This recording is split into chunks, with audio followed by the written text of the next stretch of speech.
Hi, my name is Rebecca Lee, and I co-wrote this book, Mercury Detoxification Manual, with Andy Cutler, PhD, who I say when I do one of these videos should have got a Nobel Prize for what he figured out. They don't give Nobel Prizes for that kind of work he did, people tell me. Maybe they don't. Then whatever prize a person should get who figured out a path out of terrible mental and physical suffering, the terrible mental and physical suffering that mercury poisoning causes and heavy metal poisoning causes for so many people. Half the people who have it don't even know what's wrong with them. But if you have several seemingly unrelated chronic conditions going on at once, check out what he had to say. And these are his other books. Amalgam Illness, Diagnosis and Treatment. And this one's called Hair Test Interpretation. I've covered it because I live in Jamaica and things mildew.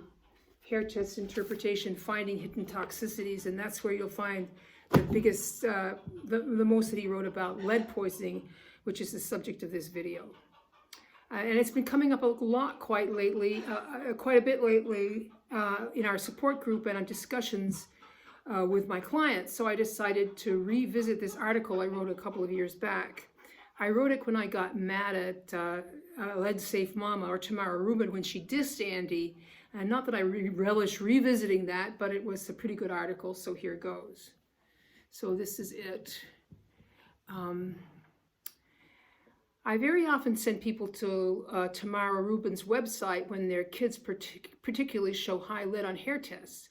You can't start treating for any heavy medical when there is ongoing exposure. I also found her movie very interesting. I'm particularly grateful to have seen the video of her lead toxic son and what that looks like. After seeing that, I am more aware of what lead toxicity looks like in a child. At the movie, I approached her husband and introduced myself. I wanted to tell them about our chelation protocol, our chelation protocol that would help their son, but I was met with polite disinterest, so I never pursued anything. But then we got subjected to the following blog post. Quote, I had an exchange with Andy Cutler, maybe a year or so before he died, during which he clearly demonstrated his fairly fundamental lack of understanding about lead poisoning, blood lead levels, the impacts of lead poisoning exposure on children, sources of lead exposure, and more.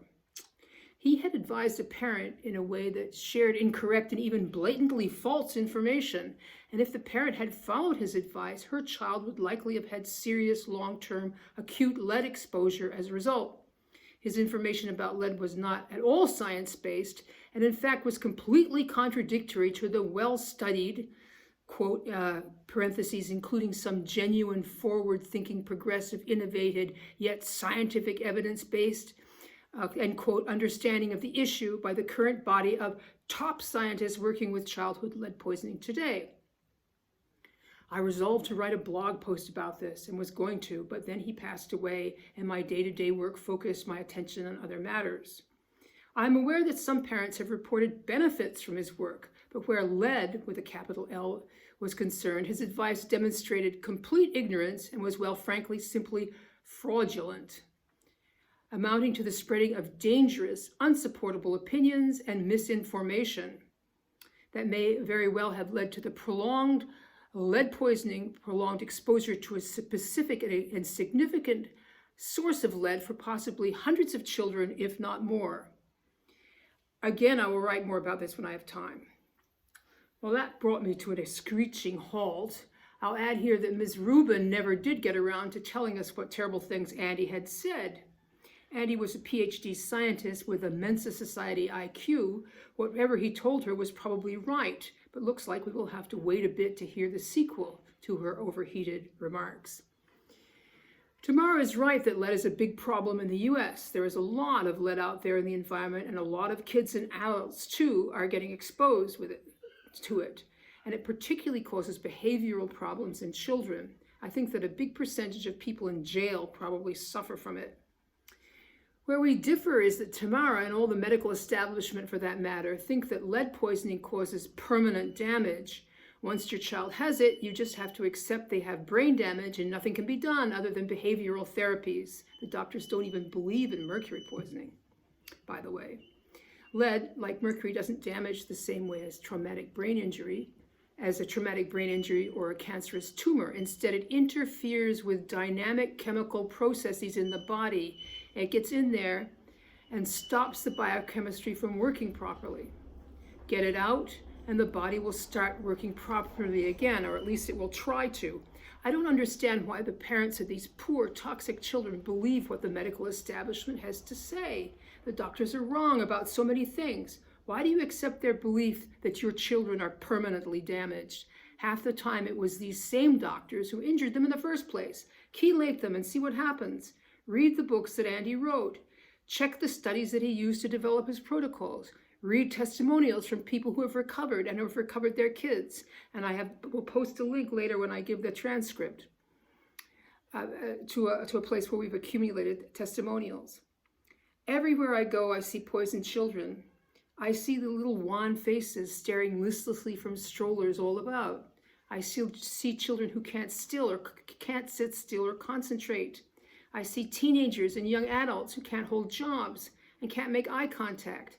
But what really gets me is the parents who understand what happened and are out there protesting and advocating for change, but think there is nothing to be done to recover their children. Don't just accept that your children are injured. Don't be a victim. Chelate them and get them better.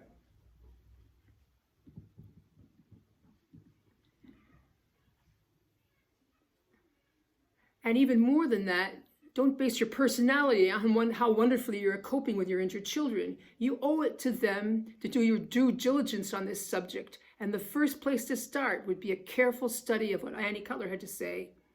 And it would be this book here. Hair Test Interpretation, which has the most information about lead, as far as Andy Cutler wrote. So in my next video, I will I'll go more into the topic of what lead does and how to get it out of your body. So thank you very much. Thank you for listening. Please like and share and spread this information around. I think there's a lot of people who'd benefit from knowing about how to chelate lead.